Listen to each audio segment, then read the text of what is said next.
प्रधानमंत्री जी के परम आदरणीय मित्र अडानी जो खटारा स्कूटर पर शेयर मार्केट में दलाली करता था और उसके यहाँ 2 कंटेनर 30,000 टन हेरोइन पकड़ा गया। 59 ग्राम गांजे की पुड़िया मिलने पर महाराष्ट्र सरकार रिया चक्रवर्ती के तमाम रिश्तेदार और फिल्म इंडस्ट्री से जो जुड़े लोगों पर नागिन डांस करता था भारत की किलर मीडिया। आज वो अडानी कौन होता है कहने वाला? अडानी के बाप का देश है ये। अडानी बीजेपी मोदी को फ्लाइट दे सकता है, हेलीकॉप्टर दे सकता है, पूरे देश को नहीं दे रहा ना। पूरा हिंदुस्तान में हिटलर पैदा नहीं लेता। जिस तरीके से हिटलर अभी तक इतिहास में था, गिनीज बुक में नाम दर्ज होगा इस कुकर्मी प्रधानमंत्री का जो अपने ही मुल्क के लोगों को परेशान किया, छात्र नौजवानों को परेशान किया, व्यापारियों को परेशान किया, आम जनता को परेशान किया, हमारे फौजी भाइयों को शहादत पर वोट मांगा। अब समझिए, पुलवामा की शहादत पर, और आज ये नहीं पता कर पाया वो कुकर्मी प्रधानमंत्री की 300 किलो RDX कहाँ से आया, 50 किलो सेलेटिन कहाँ से आया। प्रधानमंत्री जी के परम आदरणीय मित्र अडानी जो खटारा स्कूटर पर शेयर मार्केट में दलाली करता था और उसके यहाँ 2 कंटेनर 30,000 टन हेरोइन पकड़ा गया। 59 ग्राम गांजे की पुड़िया मिलने पर महाराष्ट्र सरकार रिया चक्रवर्ती के तमाम रिश्तेदार और फिल्म इंडस्ट्री से जो जुड़े लोगों पर नागिन डांस करता था भारत की किलर मीडिया। आज वो किलर मीडिया कहाँ है, किस बिल में छुपा है? अडानी ग्रुप का तो कहना है कि जो पोर्ट का जो कंटेनर्स आते हैं वो उनकी देख रेख में नहीं आते हैं। लाइक उनके अंदर हम लोग चेकअप नहीं कर सकते। रिया चक्रवर्ती के यहाँ जो गांजा का पुड़िया मिला तो रिया चक्रवर्ती का पूरा घर का सिक्योरिटी गार्ड का काम कर दी है कि उसके यहाँ गार्ड रहा। मैं पूछ रहा हूँ आपसे, आप भी रोटी खाते हो ना भाई, पत्रकारिता कर रहे हो, आप सवाल ही नहीं पूछते हो। अडानी कौन होता है कहने वाला? अडानी के बाप का देश है ये। अडानी बीजेपी मोदी को फ्लाइट दे सकता है, हेलीकॉप्टर दे सकता है, पूरे देश को नहीं दे रहा ना, पूरा देश बेच रहा है। आप समझिए अडानी कौन है? एक मामूली सा आदमी जिसको स्कूटर चढ़ने की औकात नहीं थी, वो नरेंद्र मोदी को हेलीकॉप्टर दे रहा। तो कहाँ से दे रहा है?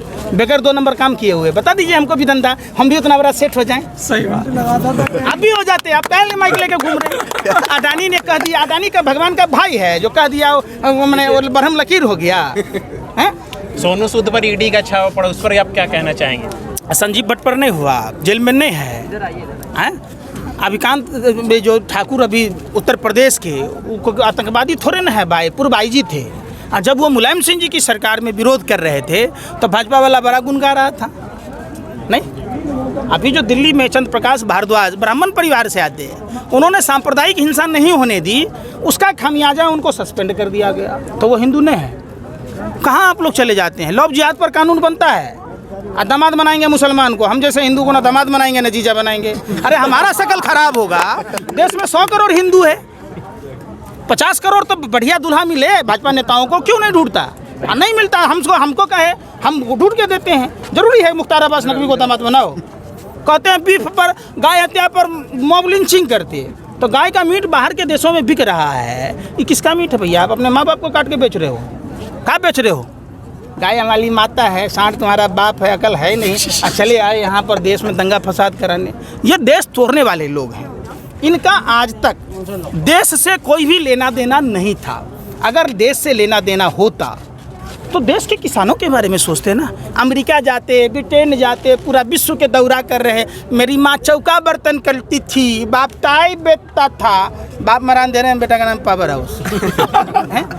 और देखिए, कहना है कि सबका साथ सबका विकास, यही विकास है कि महिला की साड़ी खोल ली जाए, यही विकास है कि दिल्ली में दंगे करा दीजिए, उमर खालिद को फंसा दीजिए, मुसलमान जाति के नाम पर हिंसा करवा दीजिए। अब बताइए ना, असम की घटना पर किलर मीडिया घुटने से मार रही थी, पुलिस वाले के संरक्षण में, पार्लियामेंट थाने के बाहर, जब देश का अति संवेदनशील क्षेत्र है, धर्म विशेष पर नारे लगाए जा रहे थे।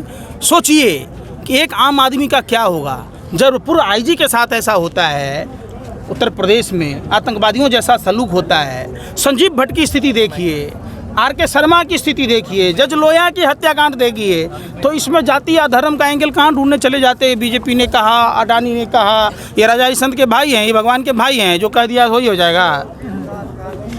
2022 में उत्तर प्रदेश में चुनाव आने वाले, क्या लगता है आपको किसकी सरकार बनेगी? सरकार जिसकी किसान सोच लेगा उसी की सरकार होगी।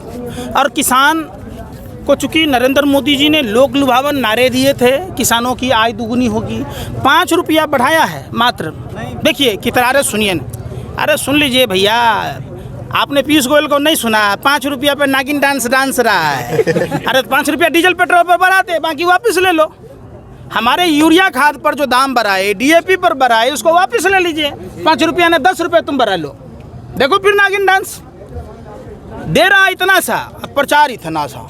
योगी जी ने कहा है कि 25 रुपये गन्ना का रेट बढ़ा दिए, 25 हैं कल तो 4 साल से का झक मरा रहा था उत्तर प्रदेश का गुंडा वाली मुख्यमंत्री, 700 रुपया DAP पर बढ़ गया, तो इस पर काहे नहीं बोलता है? आप बताओ ना, बिजली के दाम बढ़ गए, डीजल पेट्रोल के दाम डबल से अधिक हो गए, 100 के पार हो गया, तो उस पर बात ही नहीं हो रहा है। क्यों नहीं हो रहा है भैया? मोदी जी हेलमेट पहन के सेंट्रल विस्टा का काम देखने गए थे, टनल में हाथ भी हिला ले। सिक्योरिटी के बिना है? सिक्योरिटी के बिना। टनल में कौन था? प्रधानमंत्री को झूठा प्रचार करने की आदत है, आज से नहीं। ऐसा कोई सगा नहीं जिसको ठगा नहीं। जिस माँ के गर्भ से जन्म लिए माँ को ठग लिया, जिस पत्नी से शादी किया पत्नी को ठग लिया, जिस घर में थे तो घर का गहना जेवर चोरी कर लिए, तो घर में बाबूजी का हार्ट अटैक हो गया। गुजरात के मुख्यमंत्री थे तो गुजरात का तो देख ही रहे क्या हाल हुआ। जिस अहमदाबाद शहर का नाम कर्नावती था, ट्रंप की गुलामी में करोनावती बना दिया, पूरे देश में कोरोना की आग में झोंक दिया। प्रधानमंत्री चाहता तो देश को बचा सकता था। जब प्रधानमंत्री बना, ये कोरोना से भी खतरनाक है नमूना वायरस, सबसे खतरनाक वायरस है। और उत्तर प्रदेश की जनता ने बंगाल चुनाव के बाद देखा, जैसे हरियाणा में हाफ, झारखंड में साफ, महाराष्ट्र में सुपरा साफ, और दिल्ली में बाप रे बाप, बंगाल में इनका हुआ था मुंडन साफ, उत्तर प्रदेश में होगा इनका मुंडी साफ।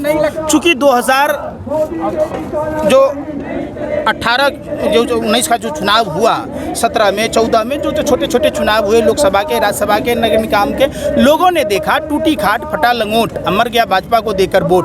सोचा था बनियाइन के ऊपर नहीं शर्ट आएगी, क्या पता था बाद में पतलून भी उतर जाएगी। तो इसलिए लोग सोच समझ के वोट करेंगे। आपको नहीं लगता कि 10 महीने आंदोलन को गिराव में प्रवेश कर चुके हैं, सरकार आपको सीरियस नहीं ले रही है? क्योंकि वहाँ तो मंत्रिमंडल विस्तार कर रहे हैं, वो जातीय आंकड़े पे कर रहे हैं। मंत्रिमंडल विस्तार इसलिए कर रहे हैं, इनको पता है कि फिर दोबारा हम सरकार में नहीं आएंगे। जब देश का राजकोषीय घाटा बढ़ चुका है, तो ऐसे में मंत्रियों को बदलना मतलब पूर्व मंत्री का दर्जा लेकर देश का ही वेतन भत्ता खाएंगे, तो इसका बोझ आम जनता पर पड़ेगा। फिर जो नए मंत्री बनाएंगे वो भी वेतन लेगा। इसके बजाय मोदी जी को चाहिए मंत्रिमंडल में कटौती कर देश की अर्थव्यवस्था को सुधारना, राजकोषीय घाटे को पाटना। लेकिन ये कब करते? जब इनको कॉन्फिडेंस होता है कि हमने कोई काम किया है। चूँकि इनको पता है कि हम अब सत्ता में आने वाले नहीं हैं, तो कहते भगवान के घर में लूट हुआ, बिल्ली पूँछ लेके भागा, कुत्ता पूँछ लेके भागा, ऐसी वाली बात है। कोई मूँछ लेके भाग रहा, कोई पूँछ लेके भाग रहा, तो भाजपा के तमाम नेता देश लूटने में लगे। कल उत्तर प्रदेश में मंत्रिमंडल का विस्तार किया गया, जिसमें जातीय आंकड़े को दुरुस्त करने की कोशिश की गई, तो क्या किसान या विकास कोई मुद्दा नहीं? 4.5 साल से जब कुछ नहीं हो पाया उत्तर प्रदेश में, तो 4.5 महीने में क्या होगा? तो क्या विकास कोई मुद्दा या किसान आंदोलन कोई मुद्दा नहीं है? भाजपा की आंकड़े दुरुस्त करने की कोशिश की जा रही है। भाजपा की नज़र में नफरत ही सब कुछ है। ये नफरत के सौदागर हैं, महानीच प्रधानमंत्री हैं, और इनकी पार्टी के लोग भी महानीच थे। देश जब आज़ादी की लड़ाई लड़ रहा था, देश के महान क्रांतिकारियों ने कहा कि ये देश के लिए खतरनाक हैं। आज रियल में हम लोग बदनसीब हैं जो ऐसे कुकर्मी लोगों को देश की बागडोर दे दिया, जो देश को आज़ाद नहीं होने देना चाह रहे थे। समझिए, आज इसलिए देश को गुलाम बनाया। कौन लोग हैं? विश्व की तीसरी महाशक्ति भारत थी। कौन कौन देशों ने चंदा दिया? Billion minds Swami Vivekananda international foundation में। जिस स्वामी विवेकानंद इंटरनेशनल फाउंडेशन के फाउंडर मेंबर अजीत डोभाल हैं, उनके बेटे का धंधा पाकिस्तान से चलता है। क्या तो ये देशद्रोही नहीं है? समझिए, देश को एक अंधकार में रखा जा रहा है, पूरी देश को माइंड सेट किया जा रहा है। भारत पाकिस्तान, हिंदू मुसलमान में जाति के नाम पर अगरों को पिछड़ों से, दलितों से लड़ाया जा रहा है ताकि देश बेचने में सहूलियत हो। अगर कोई राष्ट्रीय संपत्ति देश की किसी जनता से थोड़ा सा नुकसान हो जाए, फट जाए, टूट जाए, तो उस पर जुर्माना होता है। तो क्या देश बेचने वाले पर जुर्माना नहीं होना चाहिए? कहाँ है कानून की वो इतनी मोटी मोटी किताबें पढ़ने वाले लोग? आप कैसे बेच सकते हैं देश की संपत्तियों को? और जब देश की संपत्ति घाटे का सौदा है तो कोई औद्योगिक घराना क्यों खरीदेगा? इसके पीछे लॉजिक है, जानबूझकर देश की संपत्तियों को घाटे में डाला जा रहा है। और उसमें आप देखिएगा आरटीआई से खुलासा हुआ है, स्वतंत्र डायरेक्टर संदीप पात्रा जैसे लोगों को बनाया जाता है, 27 लाख रुपए का पैकेज दिया जाता है, और भी खर्चे हैं। तो जाहिर सी बात है संपत्ति डूबेगा, ये अपने व्यापारिक मित्र को बेचेंगे और वही व्यापारिक मित्र इनको पार्टी फंड में चल सबसे बड़ी उत्तर बात प्रदेश में जवान किसके नाम पर वोट दिया जाएगा? विकास के नाम पर या फिर मंदिर के नाम पर? पूरे देश में जो भाजपा ने ठगी की है, आप लोग घूम फिर के मंदिर पर आ जाते। क्या कहा कबीर साहब ने, पोथी पट पट जग मुआ, पंडित भया न कोई, 2.5 अक्षर जो पढ़ ले वही पंडित होए। मंदिर, मस्जिद, गुरुद्वारा, चर्च, बौद्ध मंदिर, कोई भी चीज़ ये नहीं सिखाता है नफरत फैलाना, हिंसा करना। सभी लोग यही सिखाते हैं कि भूखे को खाना खिलाओ, प्यासे को पानी पिलाओ।